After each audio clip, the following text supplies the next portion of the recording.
जंगल में ठंडी का मौसम चल रहा था। मीनू चिड़िया मजबूत घोंसले बनाकर पक्षियों को बेचती थी और मीनू चिड़िया का कारोबार बहुत अच्छे से चल रहा था। मीनू चिड़िया तुम बहुत अच्छी हो। तुम्हारे बनाए हुए घर और घोंसले बहुत मजबूत होते हैं और तुम्हारे दाम भी एकदम मुनासिब हैं। हाँ, बुलबुल ठीक कह रही है। मीनू चिड़िया, तुम हम पक्षियों का बहुत ख्याल रखती हो और तुमने कितने सालों से घरों के दाम भी नहीं बढ़ाए। वो इसीलिए पक्षियों, क्योंकि मैं तुम सबको मुश्किल में नहीं डालना चाहती। मेरा घर तुम सब पक्षी आराम से खरीद लेते हो और मुझे मुनाफा भी अच्छा खासा हो जाता है। इसी जंगल में कालू कौवा भी रहता था। कालू कौवा काफ़ी आलसी था और कोई काम काज नहीं करता था। रानी कौवी तो कालू कौवे से बहुत परेशान थी। कालू जी, आपने मुझे बहुत परेशान कर दिया है। मैंने अपने भाई को बुलाया है, अब वही आपको सबक सिखाएंगे। हाँ हाँ, बुला लो रानी, मैं तुम्हारे भाई से कोई नहीं डरता। बस उसी समय वहाँ पर रानी कौवी का भाई आ जाता है। हाँ भाई, क्या कह रहे हो तुम कालू कौवे? तुम किसी से नहीं डरते? अरे कौवे भाई, आप यहाँ अचानक कहाँ से आ गए? मैं तो बस रानी से ऐसे ही कह रहा था। मैं तो आपके अलावा किसी से नहीं डरता। बस बस कालू कौवे, मैंने सब सुन लिया है, परंतु मैं आखिरी बार कहने आया हूँ कि कोई काम धंधा कर लो, वरना मैं रानी कौवी को हमेशा हमेशा के लिए अपने साथ ले जाऊंगा। हाँ भाई, मैं भी कामचोर कालू जी के साथ बिल्कुल भी नहीं रहना चाहती। ये तुम क्या कह रही हो? भाई, मैंने मीनू चिड़िया का कारोबार देखा है। मीनू चिड़िया पक्षियों को मजबूत घर और घोंसले बनाकर देती है। मैं भी यही चाहता हूँ कि मैं भी मीनू चिड़िया की तरह यही कारोबार करूँ। बस आप मुझे लकड़ियाँ दिलवा दें, मैं खूब मेहनत करूँगा और लकड़ियों के पैसे भी मैं आपको लौटा दूंगा। ठीक है कालू कौवे, लेकिन ये तुम्हारा आखिरी मौका है। मैं तुम्हें लकड़ियाँ खरीद कर दे देता हूँ, परंतु अब से तुम बहुत मेहनत करोगे। थोड़ी देर के बाद रानी कौवी का भाई कालू कौवे को काफ़ी सारी लकड़ियाँ दिलवा देता है और अब कालू कौवा लकड़ियों के मजबूत घर बनाना शुरू कर देता है। 2 दिन गुजर जाते हैं। 2 दिन कड़ी मेहनत के बाद कालू कौवे ने अब काफ़ी सारे लकड़ियों के घर बना दिए थे। अब कल मैं अपने ये सारे घर बेचूंगा और मीनू चिड़िया की तरह बहुत ज़्यादा अमीर हो जाऊंगा और फिर रानी कभी भी मुझे छोड़कर कभी नहीं जाएगी। अगले दिन कालू कौवा पक्षियों को आवाज़ लगाकर उनसे कहता है, आ जाओ पक्षियों, नए और मजबूत घर खरीद लो। ले जाओ भाई, ले जाओ, मजबूत घर ले जाओ। कालू कौवा काफ़ी देर बैठा रहता है और पक्षियों को आवाज़ें लगाता है, परंतु कोई भी पक्षी कालू कौवे के पास नहीं आता। ये क्या, मेरे ये घर तो कोई पक्षी खरीदने नहीं आ रहा। ऐसे कैसे चलेगा? अगर मेरी ये मेहनत भी ज़ाया हो गई तो भाई तो रानी कौवी को अपने साथ ले जाएंगे। दिल तो करता है कि रानी कौवी के भाई को इतना मारूं कि उनका हाल बुरा कर दूं मैं। जब से शादी हुई है मेरी रानी कौवी से, उसके भाई ने मुझे दबा कर रखा हुआ है। वहीं दूसरी तरफ मीनू चिड़िया के पास तो पक्षियों की भीड़ लगी थी। दूसरे जंगलों के पक्षी भी मीनू चिड़िया के पास आ रहे थे। मीनू चिड़िया, पता है कालू कौवे ने भी तुम्हारी जैसी घर बेचने की दुकान खोली है, परंतु हम पक्षी तो सिर्फ तुम्हारे घर ही खरीदेंगे क्योंकि तुम्हारे घर बहुत ज़्यादा मजबूत होते हैं। मीनू चिड़िया, बस तुम जल्दी से मेरे पेड़ पर एक लकड़ियों का पक्का घर बना दो ताकि मैं अपने घर में सुकून से रहूं। ठीक है तोते, आज तो मुझे बुलबुल बहन का घर बनाना है। कल मैं पक्का बना दूंगी तुम्हारा घर। कालू कौवा मीनू चिड़िया के चलते धंधे को देखकर काफ़ी ज़्यादा जलता है। मीनू चिड़िया ने सारे पक्षियों को अपना बनाया हुआ है, जभी तो कोई पक्षी मुझसे मेरे घर नहीं खरीद रहा। मुझे किसी भी तरह सब पक्षियों को अपनी तरफ लाना होगा और ये जब ही मुमकिन है जब मीनू चिड़िया अपना कारोबार बंद कर दे। मैं मीनू चिड़िया का ये घर बनाने वाला कारोबार बंद करवा कर ही रहूँगा। बस फिर क्या था, कालू कौवा बुलबुल के घर के पास जाता है। ये बुलबुल का घर मीनू चिड़िया ने आज ही बनाया है, अब आएगा मजा। फिर कालू कौवा बुलबुल के घर में न होने का फ़ायदा उठाकर उस घर पर ज़ोर ज़ोर से उछलता है, जिस कारण वे घर काफ़ी ज़्यादा कमज़ोर हो जाता है। बस अब ये घर बहुत ज़्यादा कमज़ोर हो गया है, कुछ ही देर में ये घर टूट फूट जाएगा। ये कहकर कालू कौवा वहाँ से चला जाता है। कुछ ही देर बाद जब बुलबुल वहाँ पर आती है तो वे देखती है उसका घर तो नीचे गिर के टूट चुका था और उसके अंडे भी उसी घर के अंदर ही दब चुके थे। अरे बाप रे बाप, ये क्या हो गया? मैं तो लुट गई, बर्बाद हो गई। मेरे अंडे, ये घर कैसे टूट गया? ये तो नया घर मैंने मीनू चिड़िया से बनवाया था ना, मैं छोड़ूंगी नहीं उसे। बुलबुल गुस्से में फौरन मीनू चिड़िया के पास जाती है। मीनू चिड़िया, मेरे पैसे मुझे वापस करो। तुमने मुझे इतना कमजोर घर बना कर दिया कि मेरा घर नीचे गिर के टूट गया और मेरे अंडे भी टूट गए, सिर्फ और सिर्फ तुम्हारी वजह से। क्या बुलबुल बहन, ऐसा कैसे हो सकता है? मैंने तो आपका घर बहुत मजबूत बनाया था, परंतु आप चिंता मत करें, मैं आपका घर दोबारा बना देती हूँ। नहीं मीनू चिड़िया, अब मुझे तुम पर भरोसा नहीं रहा, मैं तुमसे कोई काम नहीं करवाऊंगी, बस तुम मेरे पैसे मुझे वापस करो। फिर मीनू चिड़िया बुलबुल के पैसे उसे वापस कर देती है। अगले दिन मीनू चिड़िया तोते का घर बनाकर जैसे ही जाती है, कालू कौवा उस घर को भी उछल उछल कर कमज़ोर कर देता है। तोता बड़ी खुशी खुशी अपने घर को देखने आता है और जैसे ही घर के अंदर जाता है तो वे घर भी टूट कर नीचे गिर जाता है और तोता काफ़ी ज़्यादा ज़ख्मी हो जाता है। अरे मर गया रे, मेरी तो कमर ही टूट गई। अरे मीनू चिड़िया, मैं तुम्हें छोड़ूंगा नहीं। तुमने मेरा घर कितना कमजोर बनाया था कि इतनी जल्दी ही टूट गया मेरा घर। बस अब इसी तरह कालू कौवा एक एक करके मीनू चिड़िया के सारे ग्राहक खत्म कर देता है। आओ आओ पक्षियों, एक बार मुझसे मेरे घर तो खरीद कर देखो, मेरे घर बहुत मजबूत हैं। सारे पक्षी अब कालू कौवे के पास आते हैं और कालू कौवे के बनाए हुए लकड़ियों के घर खरीदने लगते हैं। मीनू चिड़िया का कारोबार तो अब बिल्कुल ही ख़त्म हो गया था, जिस कारण मीनू चिड़िया काफ़ी ज़्यादा परेशान थी। ये सब कुछ क्या हो गया? न जाने किसकी नज़र लग गई मेरे कारोबार पर। पहले तो मेरे घर कितने ज़्यादा मजबूत होते थे और न जाने अब मेरे बनाए हुए घर इतनी जल्दी ही क्यों टूट जाते हैं। थोड़ी देर के बाद मीनू चिड़िया जंगल के सारे पक्षियों को जमा करती है। अब क्यों बुलाया है तुमने हमें? मीनू चिड़िया, हम तुम्हारे घर बिल्कुल नहीं खरीदना चाहते। हाँ मीनू चिड़िया, जल्दी बताओ क्या बात है। हमारे पास इतना फालतू समय नहीं कि हम तुम्हारी फालतू बातें सुने। अरे अरे पक्षियों, मेरी बात तो सुनो।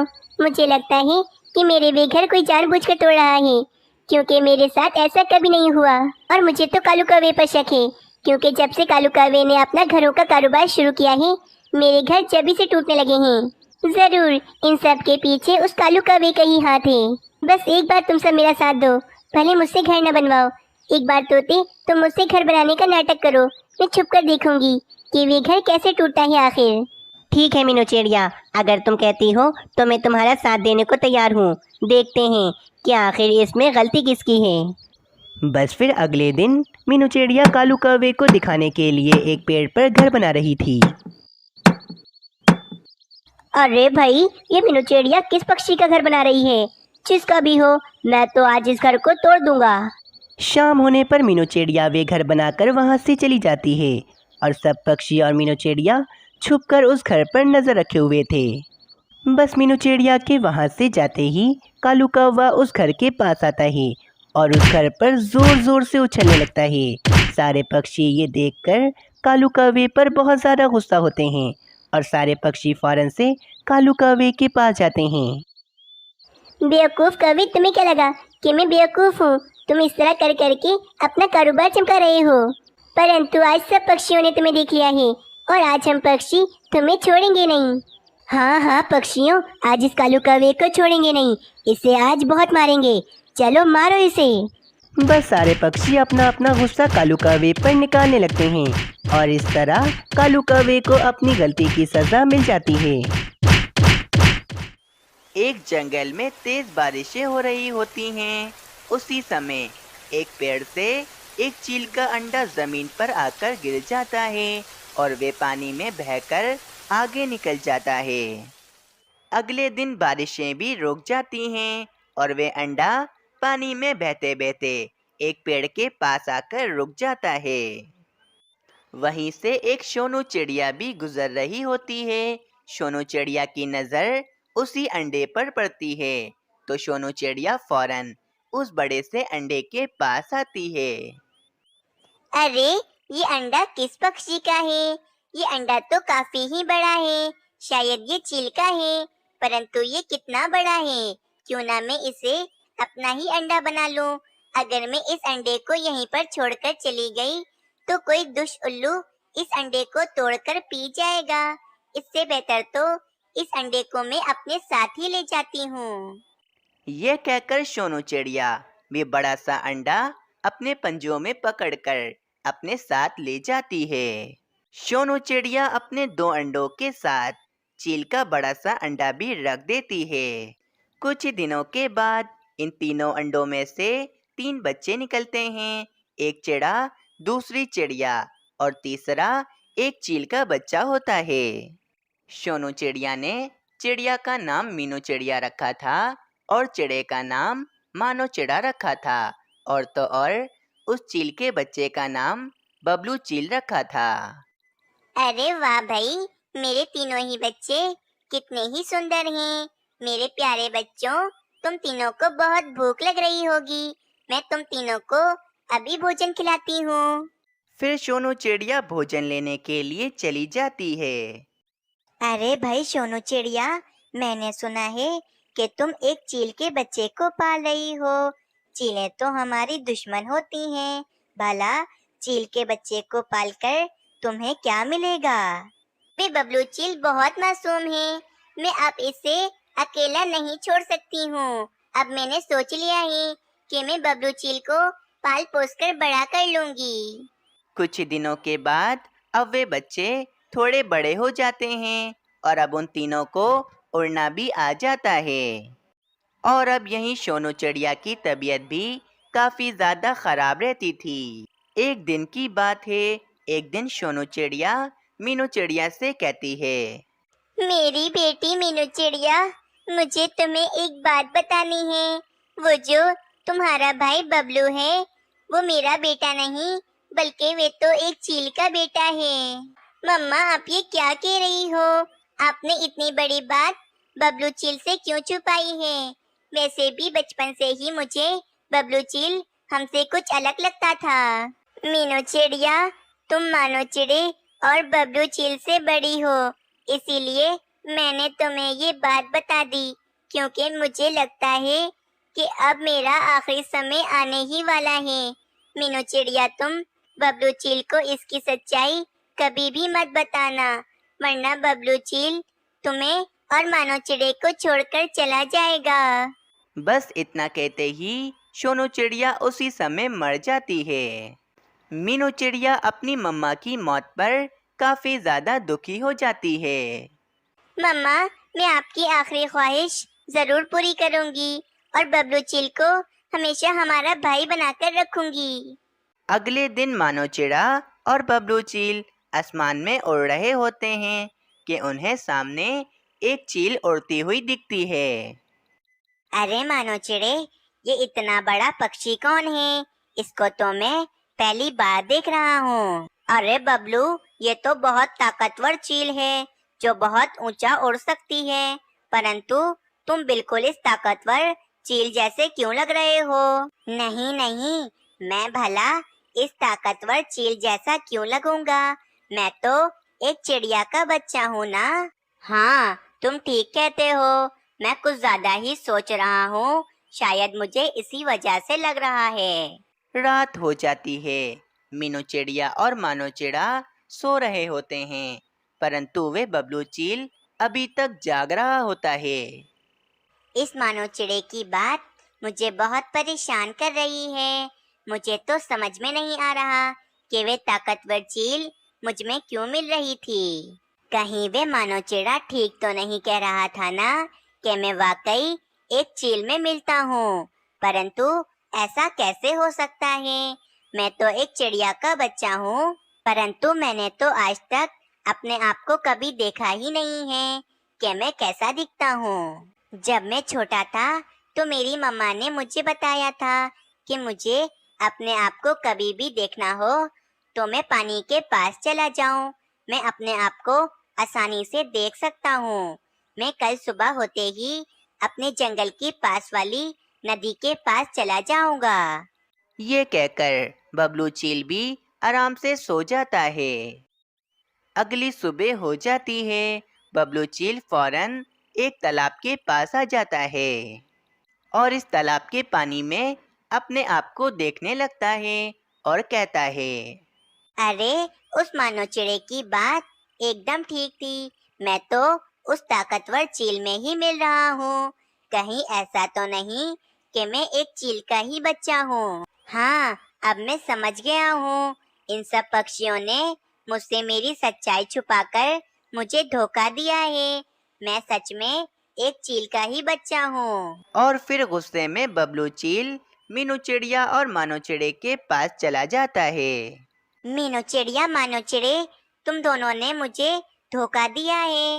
इतने सालों से मुझसे मेरी सच्चाई छुपाकर रखी कि मैं एक चिड़िया का बच्चा नहीं बल्कि मैं एक चील का बच्चा हूँ। नहीं नहीं मेरे भाई, मेरी बात सुनो। अब मुझे कोई बात नहीं सुननी। मीनू चिड़िया, आज से तुम दोनों मेरे भाई बहन नहीं हो। मैं जा रहा हूँ, हमेशा हमेशा के लिए। फिर बबलू चील गुस्से में पहाड़ों की तरफ जहाँ चीलें रहती थीं वहाँ चला जाता है। और यहीं मीनू चिड़िया और मानो चिड़ा भी काफी ज्यादा उदास हो जाते हैं। चील आंटी, मैं इसी जंगल की चीलों में से किसी एक चील का बच्चा हूँ, परंतु मुझे जंगल के पक्षियों ने पाल पोस कर बड़ा कर दिया और वो कहते हैं कि मैं उनका बच्चा हूँ। लेकिन अब मैं जान चुका हूँ कि मैं एक चिड़िया का बच्चा नहीं बल्कि मैं एक चील का बच्चा हूँ। मेरी सच्चाई इतने सालों तक मुझसे छुपा कर रखी और मुझे धोखा दिया। अब मैं उन पक्षियों से अपना बदला लेना चाहता हूँ। अरे वाह, इसका मतलब तुम तो जानते होगे कि जंगल के पक्षियों के नन्हे नन्हे बच्चे कहाँ रहते हैं। मैं बस कुछ ही देर के बाद जंगल के पक्षियों पर हमला करने ही वाली हूँ। तुम मेरे साथ ही चलना और मुझे नन्हे नन्हे पक्षियों के घोंसले बता देना। अरे वाह चील आंटी, मैं आपकी जरूर मदद करूँगा, परंतु आप मीनू चिड़िया और मानो चिड़े को भी पकड़ लीजिएगा। मुझे इनसे अपना बदला लेना है। हाँ ठीक है, मैं अभी चलती हूँ, कुछ देर के बाद में आती हूँ। फिर चलते हैं पक्षियों को पकड़ने। ये कहकर वे बाजू चील वहाँ से चली जाती है और यहीं बाजू चील बैठा हुआ होता है कि इसे एक पक्षी की आवाज सुनाई देती है। कोई मुझे बचाओ, कोई मुझे बचाओ, मुझे इस पिंजरे से आजाद करवाओ, कोई तो है, मेरी जान बचाओ। ये आवाज तो यहीं कहीं से आ रही है, चलो मैं देखता हूँ। ये कहकर वे बबलू चील इधर उधर देखने लगता है कि आवाज कहाँ से आ रही थी। बबलू चील इधर उधर ढूंढ ही रहा होता है कि बबलू चील को सामने ही एक कबूतर पिंजरे में कैद दिखता है। बबलू चील फौरन उस कबूतर के पास जाता है। अरे कबूतर अंकल, आपको पिंजरे में किसने कैद किया है? तुम तो बबलू चील हो ना, मैं तुम्हें अच्छी तरह से जानता हूँ। तुम्हारी चील मम्मा मेरी बहुत अच्छी दोस्त थी, परंतु उनकी तेज बारिश में मृत्यु हो गई थी और उनका अंडा पानी में बह गया था और फिर वे अंडा तुम्हारी दूसरी मम्मा सोनू चिड़िया ने उठा लिया था और इसे बिल्कुल अपने अंडों की तरह ही रखा था और फिर उस अंडे में से तुम निकले थे बबलू चील। सोनू चिड़िया ने तुम्हें अपने बच्चों की तरह ही पाला था। लेकिन बबलू चील, तुम यहाँ पर क्या कर रहे हो? तुम्हें तो मानो चिड़े और मीनू चिड़िया के साथ होना चाहिए था ना। फिर बबलू चील कबूतर को सारी बात बताता है कि बबलू चील मीनू चिड़िया और मानो चिड़े से अपना बदला लेना चाहता है। अरे दुष्ट कहीं, आज तुम उसी सोनू चिड़िया के बच्चों की जान लेने के पीछे पड़े हो, जिस सोनू चिड़िया ने तुम्हें पाल पोस कर इतना बड़ा कर दिया है। मैंने तो सोनू चिड़िया से पहले ही कह दिया था कि चीलें हमारी दुश्मन होती हैं। चीलों के बच्चों को पालना बहुत बुरी बात है, लेकिन सोनू चिड़िया ने मेरी बात ना मानी और तुम्हें पाल पोस कर इतना बड़ा कर दिया। कबूतर की बात सुनकर बबलू चील काफी ज्यादा उदास हो जाता है और उसके समझ में आ जाती है कि वे मीनू चिड़िया और मानो चिड़े के साथ बिल्कुल गलत कर रहा था। बबलू चील, मुझे तो इन दुष्ट चीलों ने कैद किया हुआ है और आज शाम को ये चीलें मुझे मारकर खाने वाली हैं। तुम मुझे यहाँ से आजाद करवा दो। कबूतर अंकल, आपने तो मुझे मेरी सारी सच्चाई बताई है और आप तो मेरी मम्मा के दोस्त भी हैं, आपकी मदद करना तो मेरा फर्ज बनता है। और फिर बबलू चील उस कबूतर को आजाद करवा के अपने जंगल की तरफ ले जाता है। बबलू चील फौरन मीनू चिड़िया के पास आता है और मीनू चिड़िया से कहता है, मीनू चिड़िया जल्दी करो, इस जंगल में चीलें हमला करने वाली हैं। तुम सभी पक्षियों को लेकर इस जंगल से दूर चली जाओ। बबलू चील की बात सुनकर मीनू चिड़िया जल्दी जल्दी सभी पक्षियों को जमा करके जंगल से दूर ले जाती है। कुछ ही देर के बाद बाजू चील जंगल पर हमला करने के लिए आ जाती है। चील के बच्चे, ये जंगल के सारे पक्षी कहाँ चले गए? यहाँ पर तो कोई भी पक्षी दिखाई नहीं दे रहा है। चील आंटी, शायद जंगल के पक्षियों को किसी ने पहले से ही खबर कर दी होगी कि जंगल पर हमला होने वाला है, इसीलिए सब पक्षी जंगल छोड़कर भाग गए हैं। ये बात सुनकर बाजू चील गुस्सा होकर वापस पहाड़ों की तरफ चली जाती है। कुछ ही देर के बाद सारे पक्षी वापस अपने जंगल में आ जाते हैं। मेरी बहन मीनू चिड़िया, मेरे भाई मानो चिड़े, मुझे माफ कर दो, परंतु अब हम हमेशा साथ रहेंगे। इस कहानी से हमें ये सीख मिलती है कि हमें कभी भी किसी का एहसान नहीं भूलना चाहिए।